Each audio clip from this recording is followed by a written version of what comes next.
Hi there and welcome. These are your handover videos for your Bailey Alicante Grande Porto. These are a basic walkthrough on how to set up and operate the van as if you were coming on or off site. So starting off first, we have your black hitch head here and black lever that you have to have pulled up like so, where you can then wind down the jockey wheel onto the tow ball, causing that to snap down, pushing up that red button and exposing a green ring.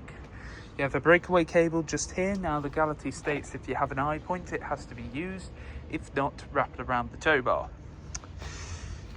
Handbrake is just here. Now to disengage this you have to press in on the button on the top and then push down, and then to engage it you've just got to pull it up.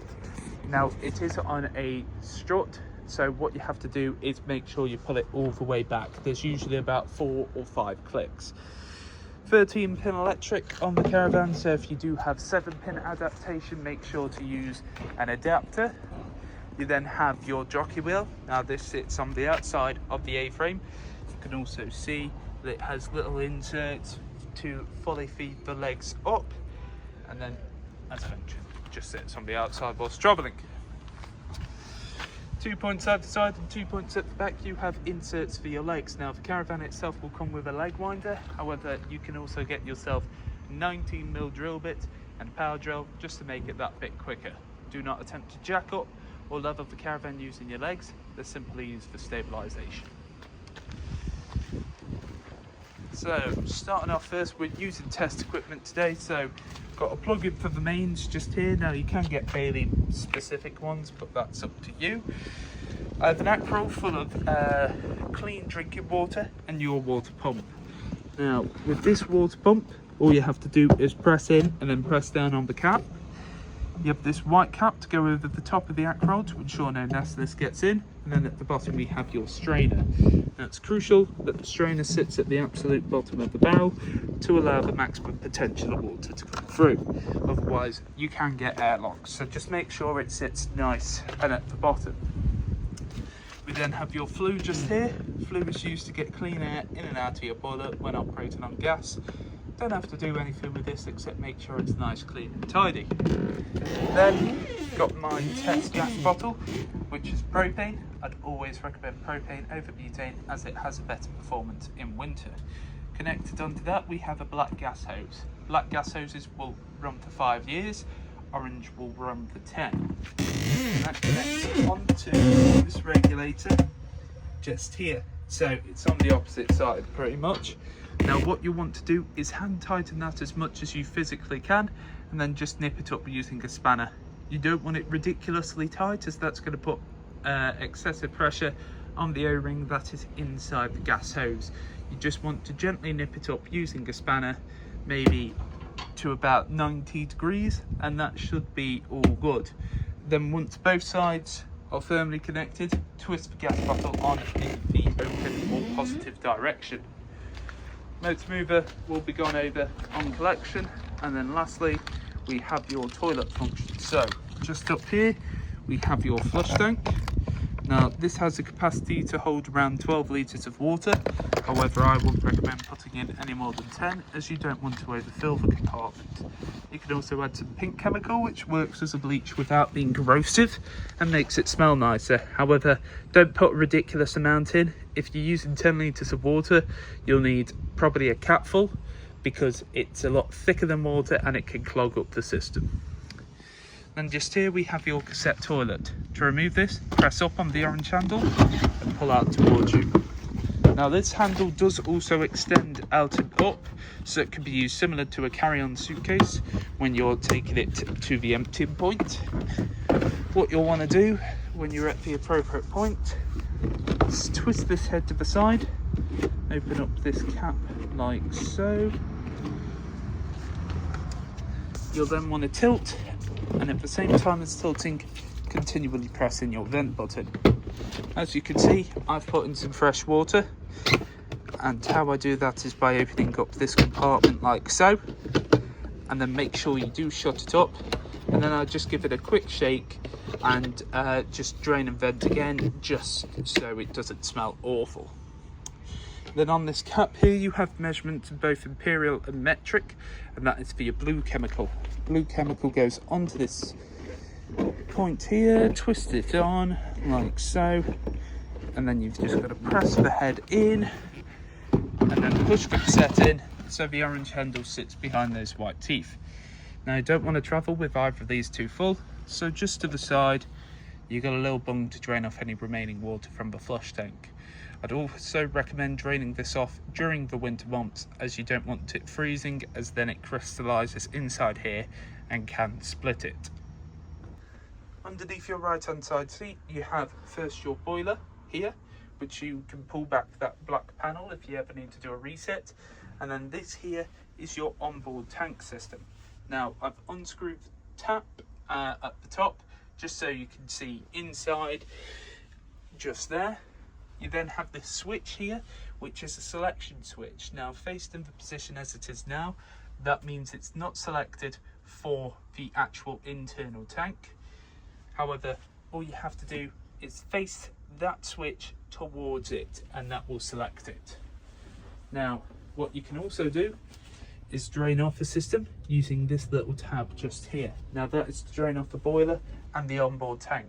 All you have to do is flick that to the upright position, which is also how you will collect the caravan. You have to have that in the upright position and then that switch in the appropriate position as well. Now November to March I'd recommend having them up permanently unless you're actively using the system, and any time you're travelling, make sure you drain it off, as both can do damage to the internals. Just here we have your main control panel. So you have your main on and off switch, interior lights on this one just here, awning light which I'll press in, just go have a look outside and you can see awning light on just there. We have a gauge for the amount of power coming in, so I press on this battery symbol and it shows full power coming in. This is a blank button just because they use the same system on motorhomes. Now this gauge does have a secondary use, so this button here is your pump button. Now when you press this in and it shows that the system is pressurizing, there will be a green bar on there. You then have two different choices for the pump. So external pump is straight from the acroll to the sink. Internal pump is from the acroll to the onboard tank, then to the sink. Usually what people will do is that they'll fill the onboard tank first and then they'll just use the acroll and then they'll switch it over after they've finished using the acroll, but it's completely up to you. But you've just got to make sure when you're using external or internal, you have that switch next to the onboard tank in the correct position. So for today, I'm just going to use the acroll. So I've got external pump on and then have the actual pump switch on as well.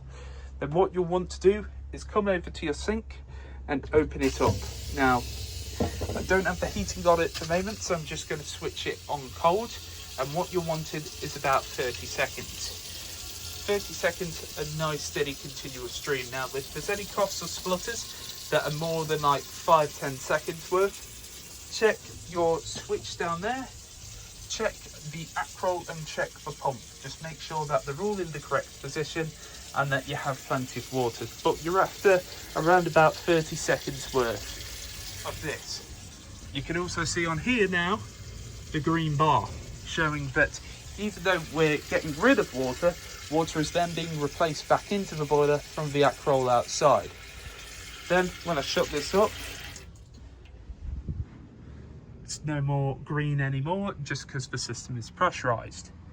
Then when it comes to draining off, first press in on the pump to turn the pump off and then come over to your tab and flick it up like so.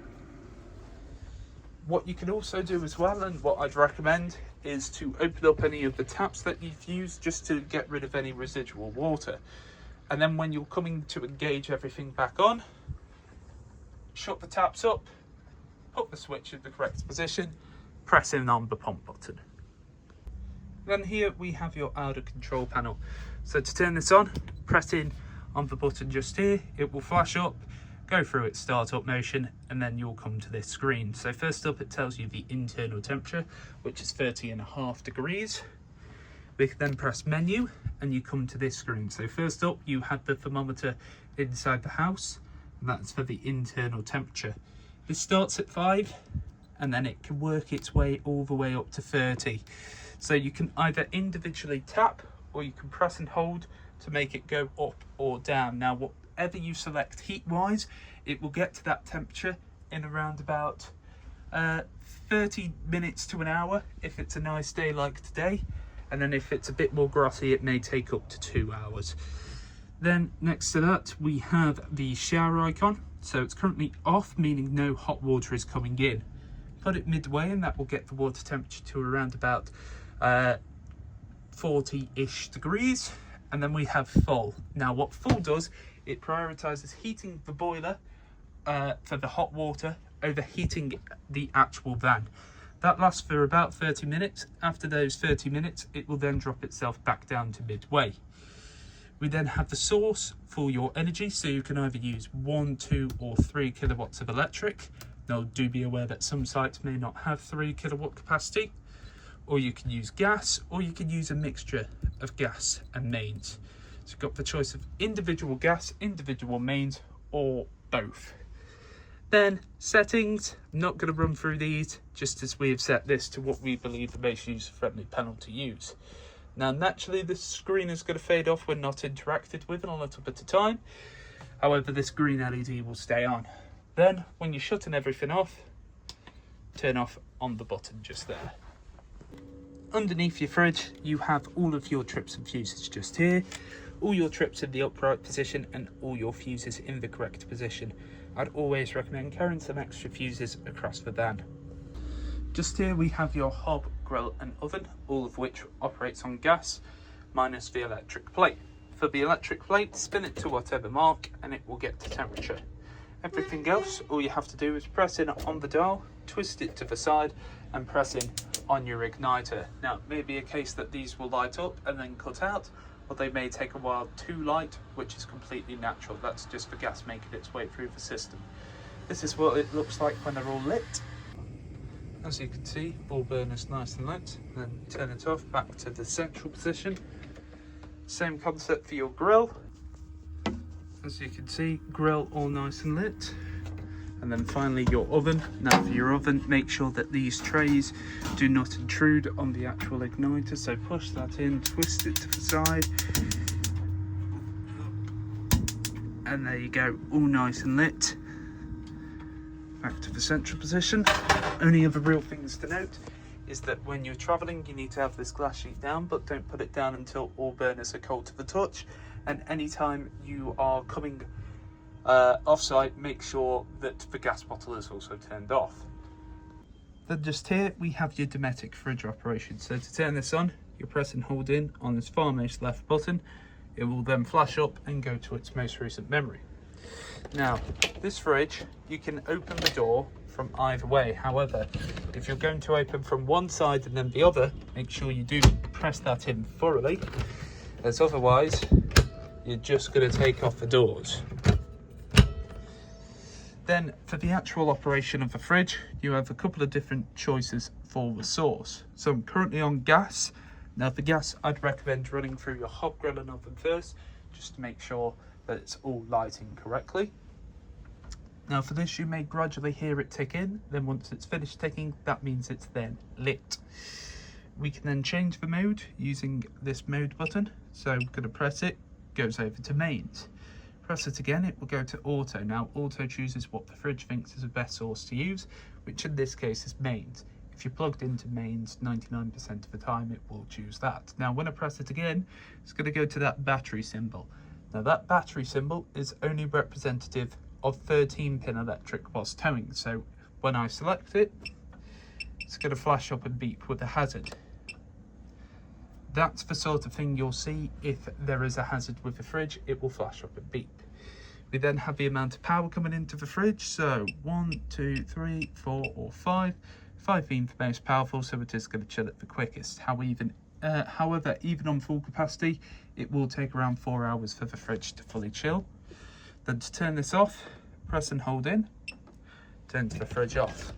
Make sure as well, when you do turn the fridge off or turn it on, you don't have the door open, as it can sometimes trip itself out. Just here we have the toilet function, so press in the button on the side